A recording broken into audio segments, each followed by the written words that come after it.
Channel Rajitha's home style. నేను మీ సాహిత. నేను మీ నక్షత్ర. సో అందరికీ ముందుగా శ్రీకృష్ణ జన్మాష్టమి శుభాకాంక్షలు. అందరికీ కృష్ణాష్టమి శుభాకాంక్షలు. కృష్ణాష్టమి సందర్భంగా కృష్ణుడికి ఎంతో ఇష్టమైన అటుకుల కేసరి చేయబోతున్నాను. అది చాలా ఈజీగా చేసుకోవచ్చు. Let's do it. అటుకుల కేసరి కోసం నేనైతే ముందుగా 1 కప్పు వరకు మీడియం సైజ్ అటుకులు తీసుకున్నాను. ముందుగా అయితే ఈ అటుకులను నూనె వేయకుండా వేపుకోవాలి. అందుకోసమని స్టవ్ పైన బాండి పెట్టాను. అందులోకి వేసి వేయించుకుంటాను. వీటిని ఆయిల్ వేయకుండా డ్రైగానే వేయించుకుంటున్నాను.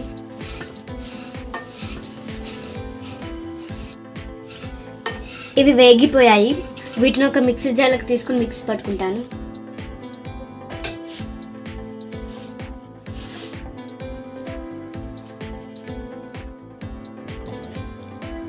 ఇలా రవ్వలా గ్రైండ్ చేసుకోవాలి.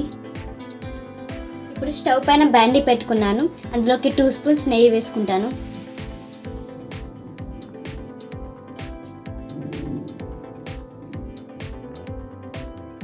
ఇప్పుడు ఇందులోకి కొన్ని డ్రై ఫ్రూట్స్ వేసి వేయించుకుందాం.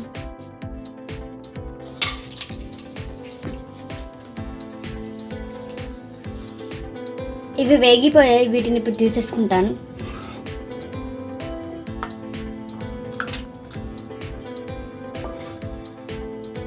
ఇప్పుడు ఇదే నూనెలోకి మనం మిక్సీ పట్టుకున్న అటుకుల రవ్వ వేసేసుకుందాం.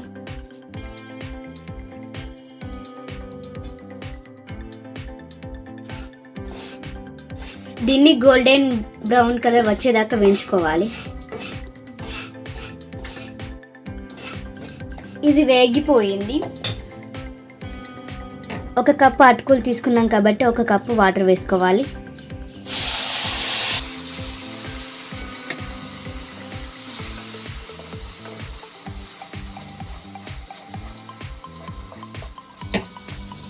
ఇప్పుడు ఇందులోకి 1 కప్పు వరకు చక్కెర వేసుకుంటున్నాను.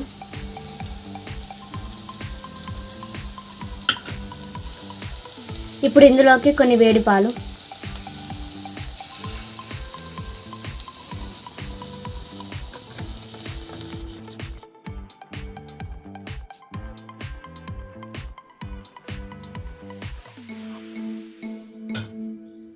ఇప్పుడు కలర్ కోసం ఆరెంజ్ ఫుడ్ కలర్ వేస్తున్నాను.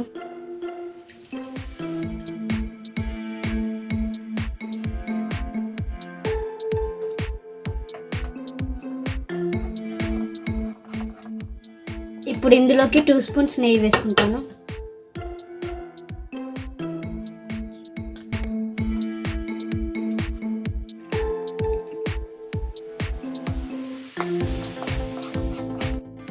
ఈ కేసరిలోకి నెయ్యి ఎక్కువగానే పడుతుంది.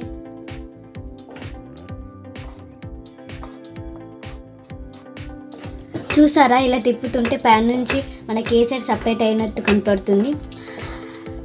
మన కేసరి రెడీ అయిపోయినట్టే. ఇందులోకి కొన్ని డ్రై ఫ్రూట్స్ వేసుకుందాం.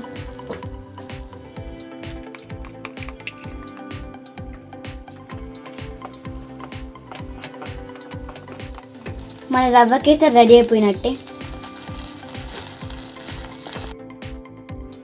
స్టవ్ ఆఫ్ చేసుకొని డిష్ అవుట్ చేసుకుంటాను. ఇప్పుడు ఈ స్వీట్ మొత్తాన్ని ఈ బౌల్లోకి సర్వ్ చేస్తాను.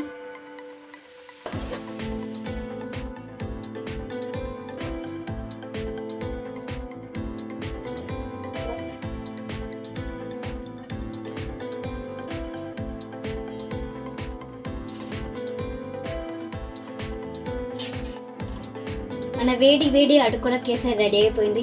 వీటిని ఒకసారి టేస్ట్ చేసి ఎలా ఉందో చెప్తాము.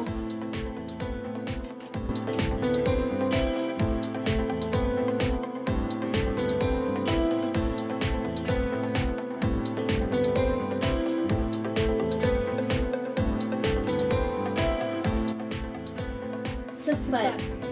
మా వీడియో కనుక మీకు నచ్చినట్లయితే ప్లీజ్ లైక్ చేయండి, షేర్ చేయండి. మరిన్ని వీడియోస్ కోసం మా ఛానల్ ని సబ్స్క్రైబ్ చేసుకోండి. Thanks for watching. Love you all. Bye bye.